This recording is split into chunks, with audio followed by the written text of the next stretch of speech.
A question for my colleague from the state of Louisiana, because I'm curious as to where your bill is. Louisiana is the state with the second highest rate of deaths in this nation.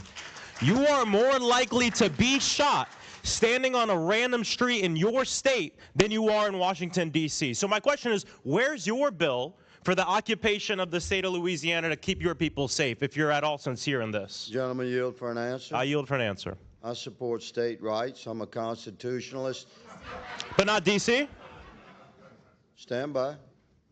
As a constitutionalist, I support my state, my sovereign state's legislature, which is doing everything it can to push back upon the crime rate of the Democrat-controlled cities. Okay, so I'll take my time back. I'll take my time back. If you remove That's the rules. crime stats That's the of New rules. Orleans, I'll take my time back. I'll take my time back. So you only invoke the rules when other people are speaking, not when you're speaking. Okay. That's your time. I agree with you. Look, I'm for state sovereignty. So what do you think about California?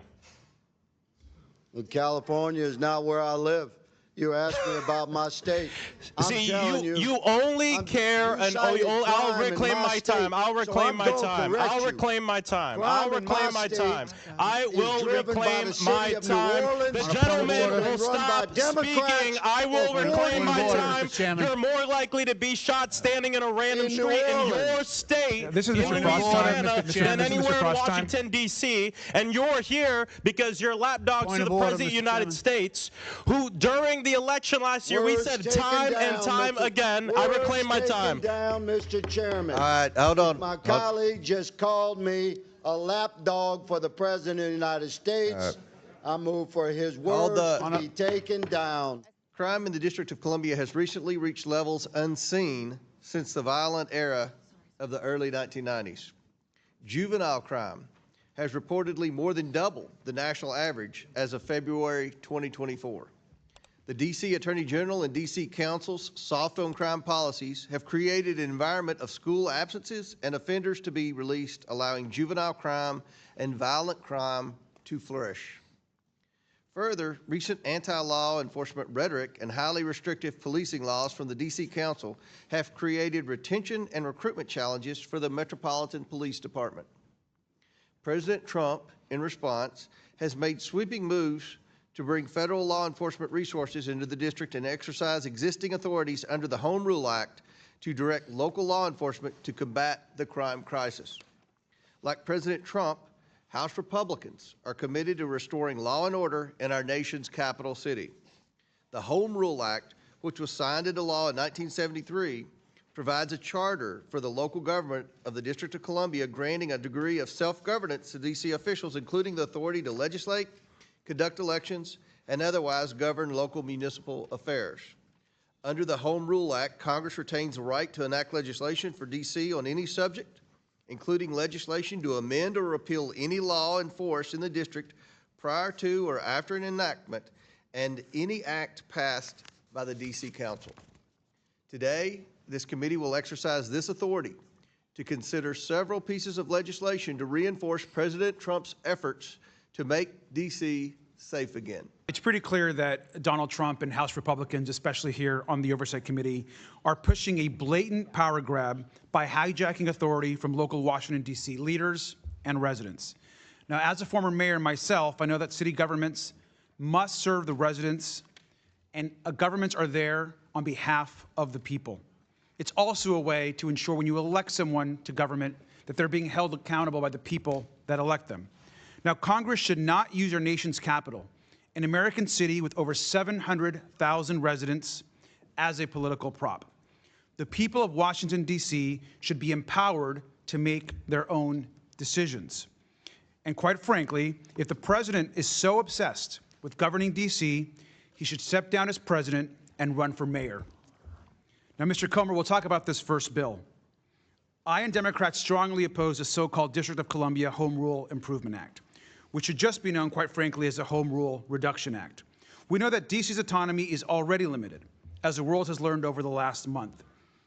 I understand how difficult the federal government can make running a city on a day-to-day basis, and we should be empowering D.C. to fix its own problems. We know that this bill further limits D.C.'s autonomy. The bill limits D.C.'s ability to respond to an emergency and could cause chaos in the D.C. Code. The purpose of the D.C. Home Rule Act, the foundation of the D.C. government, is to, and I quote, grant to the inhabitants of the District of Columbia powers of local self-government, and to relieve Congress of the burden of legislating upon essentially local district matters, end quote. The Home Rule Reduction Act does just the opposite. It restricts powers of local self-government and increases the burden on Congress to legislate on local D.C. matters. Now, the bill endangers residents and visitors by limiting the authority of both the mayor and council to respond to an emergency, and that is dangerous. The bill strips the mayor of authority to issue executive orders and regulations that take effect immediately, even in the event of an emergency, such as a need to protect the peace, health, or safety of residents. Now, this bill requires executive orders and regulations to be transmitted to Congress for a 60-day congressional review before they take effect. The bill does not contain an exception for an emergency, and that is highly problematic. The bill also allows Congress to use a disapproval resolution for individual provisions of a D.C. bill rather than only for the entire bill. Giving Congress a line item veto for D.C. bills will cause chaos in the D.C. Code. Members of Congress will introduce disapproval resolutions on individual provisions without understanding how those provisions affect other provisions of the bill undergoing the congressional review process or the D.C. Code. That means more congressional micromanagement and more meddling in the democratic process. And that is less local authority and control for the people that have been elected to serve D.C. residents. First of all, I want to say welcome to the people of Washington, D.C. who have flooded this hearing room on a day in which we are hearing a set of bills that have not so much as had a single public hearing. Let me just emphasize that. Not a single bill on this docket has had a public hearing as of yet. And I don't think that it is any mistake that this markup to vote these bills out of committee is happening on the last day that Donald Trump has ordered our nation's National Guard to occupy this city. There are no coincidences here, folks. So I have some questions for the chairman because we don't actually have witnesses here to testify about these bills. So my first question for you, Mr. Chairman, is where did these bills come from? Where did this package come from? We've been talking about these bills for a year now, and you know that, Ms. Stansberry. But why is this package being brought forward today? This is a markup. That's when you vote on bills. I understand the congressional procedure, but why is this committee marking up a set of bills today without a hearing? Did the president ask you to do this? We're debating the bills as we speak. That's what a markup is. Mr. Comer, did the president ask you to hold this? I haven't talked to the president. Was this markup called pursuant to the president's occupation of Washington, D.C.? We've had this markup on the books for a long time. And so there was no coordination with You're participating in a markup. There was no coordination with the White House on this markup. I haven't talked to the White House, but I mean, there's always didn't consult with the coordination. White House on We support this the bill? president's You didn't consult DC with safe the White again. House on the development of a bill that would create the actual entity that he said he wanted? There was no coordination with the White House on this We bill? support what the president's done. We've sat back and watched, and we've seen the crime rates go down significantly in Washington, D.C., and we want to make sure that crime stays down in Washington, D.C. But this If you don't bill like the here- bill, you can vote against it. No, I'm asking you a question because we haven't heard this bill. Was this bill drafted in coordination with the White House? I'm asking the question. It's not my bill. Okay, does the sponsor want to answer that question? I would say that we support President Trump, and bottom line, It's just a simple question. Did you want- coordinate with the White House in the people are development dying in of this Washington, bill? D.C. Why can't Crime you has answer been the cleaned question? up. Mr. and we wanna Chairman, keep we it need safe. order. We need order, Mr. Chairman. It's just a question. This Did isn't- you this isn't a coordinate debate. with the... Mr. Chairman, we need order. This actually is the debate. That Ms. is exactly Stansbury is what out a of order. markup is, my dear. This is a debate over the bill. This should be common Did you sense. We're guys just trying to coordinate- keep the American people safe. They're dying in D.C. I just asked you a and simple we are looking, question. and The President people Trump's of, plan the people has of worked. Washington, D.C. So are we here are going to codify hear what from you. President Trump did to keep the American people safe. Okay, I don't thank care you. if you're That answers Democrat, the Republican, question. or Independent. We love you.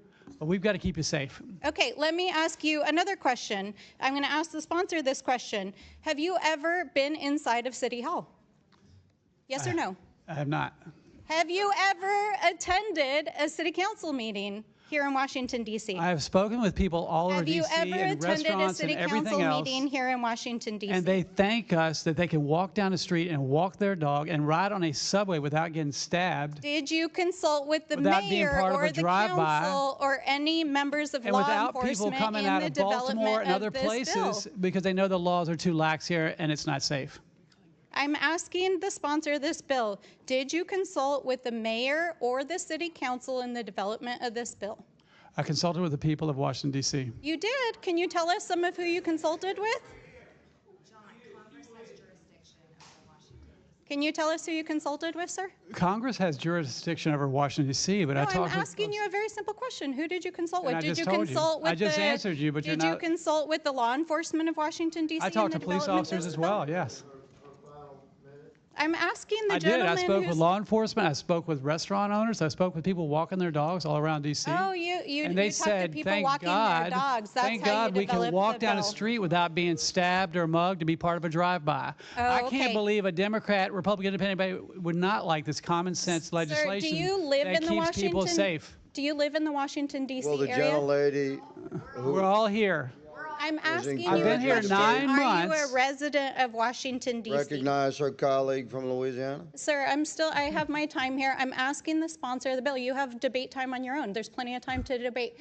Do you live here in the city of We Washington, are all D.C.? here in D.C. representing our districts across the country. Exactly, And we sir. have jurisdiction and so that over is Washington, exactly D.C. my point. If you wanted to run for mayor of Washington, D.C., then you could move to Washington and run in a democratic, free, and fair election. Time's and expired. actually become a Gentlelady's time's city official. expired. Any other members seek recognition? Mr. Chairman, I'd Mr. like Mr. that, Mr. Chairman. Mr. Higgins? I'd just like to say that I'm glad that the gentlelady just performed in the manner that she did, because America is watching, and it exhibited, like this display. Your display, good lady, and I'm quite sure you're a wonderful person and your family loves you. You and I don't really know each other, so I don't mean this in a personal way. I'm just observing that your display. It's time. Thank you for enhancing the point I'm about to make. Your display demonstrates exactly the sort of elitist, arrogant tone that Americans across the country are going to recognize as the hallmark of your party.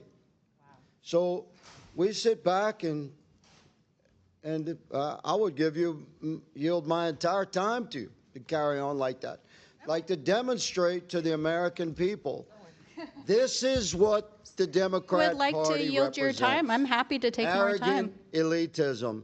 And as you stated to me, good lady, you can have your own debate time. Mr. Chairman, I yield. Would you yield a minute to me? I have a question. I have a question. Mr. Higgins yields back, and I just want to make sure everyone knows. Mr. Higgins spent his career in law enforcement. Mr. McGuire was a Navy SEAL. And I think they're sincere in their efforts and what we've seen over the last 3 weeks in the massive reduction in crime in Washington, D.C. And I appreciate their opinion and words of advice, and just wanted to make sure everyone knew what we were dealing with here. Now, does any other member seek recognition? Mr. Frost. No, I just have a question for my colleague from the state of Louisiana, because I'm curious as to where your bill is. Louisiana is the state with the second highest rate of deaths in this nation. You are more likely to be shot standing on a random street in your state than you are in Washington, D.C. So my question is, where's your bill for the occupation of the state of Louisiana to keep your people safe, if you're at all sincere in this? The words were taken down, and I will continue with the reminder. Point of order. Mr. Frost has Chairman. 3 minutes. Okay, point of order. My point was that Mr. Frost has a right to his time. Yeah, I Unobstructed time, an opportunity to speak. And I think if we afforded him that right under the rules, then we wouldn't have this back and forth. That's fine. He started by asking if people would yield to a question. I think that's how it all started. He reclaimed his time, at least a half a dozen times. I'm giving him 3 minutes. Well, Even though I don't have to because of the rules, I'm giving him 3 minutes. You're running this hearing, sir. Okay, I'm giving. Not a spectator. Okay, you got 3 minutes, Mr. Frost. Go ahead. This body is full of lapdogs, doing exactly what the president wants, when he wants it, not pushing back. And what we just heard, this exchange with me and my colleague, is indicative of the problem here. None of you know anything about Washington, D.C. You're talking about a so-called, walking down the street and talking with people that are walking their dogs, people in the restaurants you go to, which might not be full of people from D.C. anyway. And it's just sad. It is sad. We need D.C. statehood. There are people, yes, we need D.C. statehood. We need to put this behind us. We need to stop. It's wild to me that we're here debating with people from the Republican Party, a party that's supposed to be about states' rights and local rule and people, the consent of the governed, which is fundamental to our Constitution and this country. But before you, we have activists, organizers, people who are here to say that they want a voice. They want to be represented by the government that they pay taxes to. Free D.C. Free D.C. And it's just grand to sit here with other members who have higher murder rates than Washington, D.C., but not invite the president to occupy their own state with the military. So I think it's important that we're here today to have this debate, because this is a debate about what's going on in Washington, D.C. and why every American should be concerned. And why, of course, every American should be concerned about what the president's doing, but in many cases even more concerned about the fact that Congress and that Republicans in Congress want to do nothing about it, and in fact they want to enable it and do anything the president says. The gentleman couldn't even answer the question about if the bill was drafted with the White House. We know it was drafted with the White House. And so we say free D.C., and we'll continue to fight for the people of Washington, D.C., who deserve for their home to be a state, who deserve for their local officials that they voted for, their city council, their members, to make decisions about how to make sure that this is a safer place. And I gotta say, when we talk about crime, when we talk about violence, gun violence has been going down in this country the last 3 years. We still have a lot of work to do, but you guys talk about it and nothing happens. We put forth solutions and pass bills like the Safer Communities Act, and violence goes down in this country. That's the difference between us. I yield back.